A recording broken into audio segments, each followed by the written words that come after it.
وَلَقَدْ جَاءَكُم مُوسَىٰ بِالْبَيِّنَاتِ، اے یہودیو اس سے پہلے تمہارے پاس گیان اور ایمان کی باتیں پروف اور دلیل کے ساتھ موسیٰ پیغمبر لے کر آئے تھے۔ ثُمَّ اتَّخَذْتُمُ الْعِجْلَ، تو تم نے ان کے بعد موسیٰ پیغمبر جب اپنے رب سے ملنے گئے اور آنے میں 9-10 دن کی دیری ہوئی، ثُمَّ اتَّخَذْتُمُ الْعِجْلَ، اس دوران تم نے بچھڑے سونے چاندی کے عورتوں کے ڈاگینہ جمع کر کے پگھلا کر بنا لیے اور اس کی عبادت اور پرستش پوجا کرنے لگے۔ من بعدہ وانتم ظالمون، اور تم نے ظلم کیا، یہ کام غلط کیا تھا، شرک اور کفر کا تھا۔ ان الشرک لظلم عظیم، شرک سب سے بڑا گناہ ہے، تم نے اس حرکت میں اپنے آپ کو مبتلا کر دیا۔ وَإِذْ أَخَذْنَا مِيثَاقَكُمْ، اور یاد کرو جب ہم نے تم سے وعدہ لیا تھا، وَرَفَعْنَا فَوْقَكُمُ الطُّورَ، اور ہم نے تمہیں پریشرائز کرنے کے لیے، تمہیں ڈرانے کے لیے، تم سن نہیں رہے تھے، اطاعت پر نہیں آ رہے تھے، مالک کی باتوں کی، نبی کی اطاعت نہیں کر رہے تھے، تو تمہیں روب اور دبدبے میں، اسی لیے مالک کسی کو زبردستی، لا اکراہ فی الدین، گیان اور ایمان قبول کرنے کے لیے زبردستی نہیں ہے۔ دیکھو یہاں پر زبردستی کرنے کا انجام کیا ہوا، اللہ خود بیان کر رہا، وَإِذْ أَخَذْنَا مِيثَاقَكُمْ، جب ہم نے تم سے پکا عہد لیا، توریت کی باتیں تمہیں حضرت موسیٰ علیہ السلام کو دی اور کہا اس پر چلو گے، خُذُوا مَا آتَيْنَاكُمْ بِقُوَّةٍ، اس توریت کو مضبوط پکڑ لو، وَاذْكُرُوا مَا فِيهِ، اس میں اللہ نے تمہیں جو کمانڈ دیا ہے، حکم دیا ہے، جو گیان اور ایمان کی باتیں دیا، اس کو مضبوط پکڑ کے اسی پہ چلتے رہو، جیتے رہو، لوگوں تک پھیلاتے رہو۔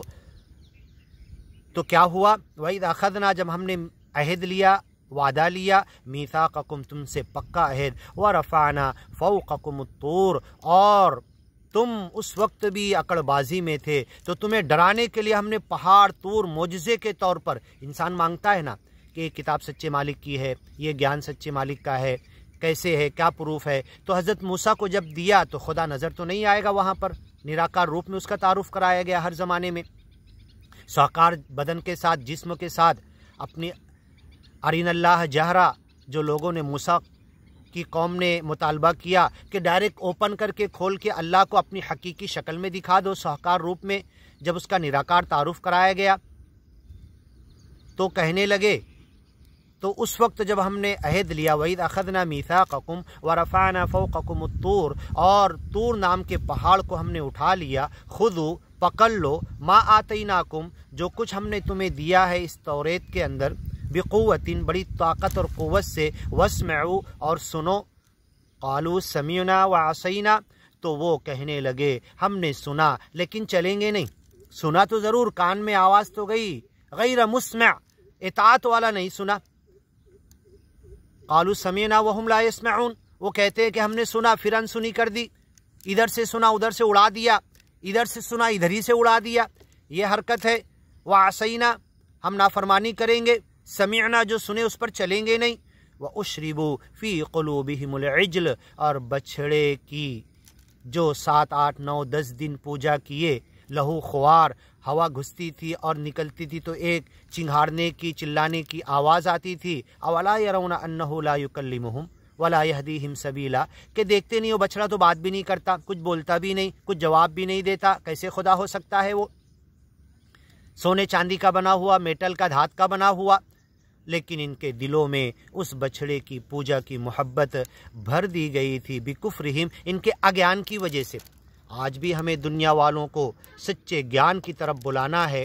اور جو بھی ایک مالک کو چھوڑ کر دوسرے کی پرستش، پوجا، عبادت، بندگی اور گیان میں پھنسے ہوئے ہیں، انہیں ایک مالک کے گیان کی طرف لانا ہے۔ قل، ان سے کہہ دو، بئس ما یأمرکم بہ ایمانکم،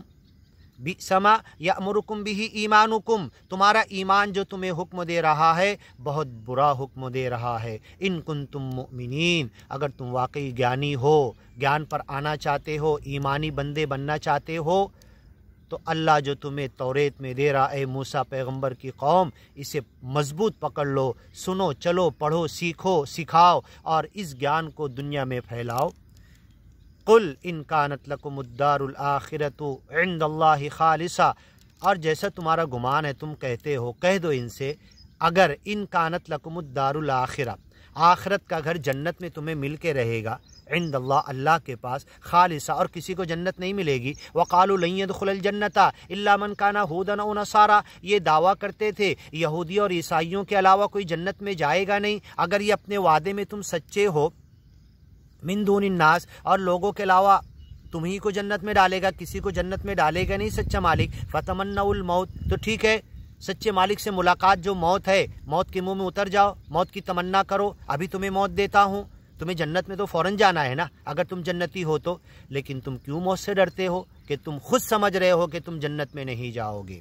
فتمنوا الموت ان کنتم صادقین، کہ اگر تم سچے ہو، اور یہ ٹیسٹ دیا ہے جو اپنے آپ کو جنتی سمجھتا ہے کسی کو جہنمی کہتا ہے، اپنے آپ کو گیانی اور فلاں کافر مشرک کہتا ہے، چاہے مسلمانوں کے فرقے ہو چاہے کوئی یہودی عیسائیوں کے ہو، اگر یہ دعویٰ کرتا ہے تو ذرا سوچ لے آج میں مر جاؤں، اللہ سے دعا کرے، پکی دعا کرے کہ آج ہی مر جاؤں، کیا جنت میں جائے گا؟ تب تو یاد آئے گا میری زندگی غلط ہے، میں جس راستے پہ چل رہا ہوں وہ غلط ہے، تب سدھار کی طرف آ جائے گا۔ اس لیے اللہ کہہ رہا یہ ٹیسٹ دیا گیا ہے کہ تم حق پر ہو، تمہاری زندگی صحیح چل رہی ہے کہ نہیں۔ عند اللہ خالصتا من دون الناس فتمنوا الموت، تو تم ذرا موت کی تمنا کر کے دیکھو، تمہارا دل ڈر جائے گا، تم عمل کی طرف آ جاؤ گے، سچے گیان اور ایمان کی طرف آ جاؤ گے۔ ان کنتم صادقین، اگر تم سچے ہو۔ ولن یتمنوہ ابدا، اور سورہ جمعہ میں ولن یتمنونہ ابدا، کبھی اس کی تمنا نہیں کر سکتے۔ بما قدمت ایدیہم، جو کچھ ان کے ہاتھوں نے کمایا، جو کچھ ان کی زندگی جس ڈگر پہ چل رہی، تو یہ موت کی تمنا نہیں کر سکتے۔ واللہ علیم بالظالمین، اور اللہ جانتا ہے ظالم کون ہے۔ وَلَتَجِدَنَّهُمْ أَحْرَصَ النَّاسِ عَلَىٰ حَيَاةٍ، تم تو دیکھو گے زندگی کے لالچی ہیں، کتنے دن جی لے، مرنا نہیں چاہتے، جبکہ ایک سچا پکا مومن گیانی بندہ تو یہ چاہتا ہے موت کے ذریعے رب سے ملاقات ہوتی ہے تو کب میری ملاقات ہو جائے اور میری زندگی ہمیشہ صحیح راہ پر ہے، کبھی بھی مروں۔ ایک صحابی نے آ کے پوچھا قیامت کب آئے گی؟ اس کی تیاری کیا کیا ہے؟ ہمیشہ تیار رہو، کبھی بھی مرنے کے لیے، کبھی بھی قیامت کے لیے، سچے مالک سے ملنا۔ فمن کان یرجو لقاء ربہ، جو اپنے رب سے ملنا چاہتا ہے، فلیعمل عملا صالحا، نیک عمل کرے، ولا یشرک بعبادت ربہ احدا، ایک سچے مالک کی بندگی میں کسی کو نہ ملائے، اور پھر کبھی بھی مرے اسے سزا نہیں ملے گی۔ ایک مالک کے مانتے ہوئے مرے، اس گیان اور ایمان پر مرے، اس کے نام اسمرن کے ساتھ، اس کے نماز سمرن کے ساتھ، اس کی بندگی کے حق کے ساتھ مرے، تو اسے موت کی ٹینشن کبھی نہیں آئے گی، موت سے ڈرے گا نہیں وہ۔ وَلَتَجِدَنَّهُمْ أَحْرَصَ النَّاسِ عَلَىٰ حَيَاةٍ، یہ یہودیوں کا معاملہ تو ایسا ہے، زندگی کے معاملے میں جینے کے لالچی ہیں۔ وَمِنَ الَّذِينَ أَشْرَكُوا، اور جو ایک مالک کے ساتھ دوسرے خداؤں کو ملاتے ہیں، ملاوٹ کرتے ہیں، وہ بھی مرنے سے ڈرتے ہیں، کیونکہ ان کا ضمیر، ان کا اندر سے یہ گواہی دے رہا ہے کہ ہم غلط بات پر ہیں۔ یود احدہم، یہ تو چاہتے ہیں، ان میں کا کوئی چاہتا ہے، ان میں سے ہر ایک چاہتا ہے، لو یعمر، کہ اسے عمر مل جائے، اسے زندگی مل جائے، الف سنہ، 1000 سال، وما ہوا بمزحزحہ من العذاب، لیکن وہ مالک عذاب نہیں روکے گا۔ چاہے 1000 سال بعد تم مرو، تمہاری زندگی کا ڈگر اگر غلط ہے، گیان اور ایمان پہ نہیں، تو تم جہنم میں ہی جا کے گرو گے، اور چاہے آج مرو اگر صحیح راہ پر ہو تو ڈائریکٹ جنت میں مالک سے ملاقات ہوگی تمہاری۔ وما ہوا بمزحزحہ من العذاب، لیکن کتنی ہی 1000 سال کی عمر دے دے، اگر زندگی غلط ہے تو وہ عذاب سے نہیں بچایا جائے گا۔ ان یعمر، چاہے کتنا ہی معمر، کتنی ہی بڑی عمر اسے مل جائے، کتنی ہی بڑی زندگی، 1000 لاکھ کروڑ سال قیامت تک زندہ رہ جائے، تو اس کی زندگی اسے عذاب سے نہیں روک پائے گی۔ واللہ بصیر بما یعملون، اللہ دیکھ رہا ہے جو یہ عمل کر رہے، جیسے جی رہے، جس طرف ان کا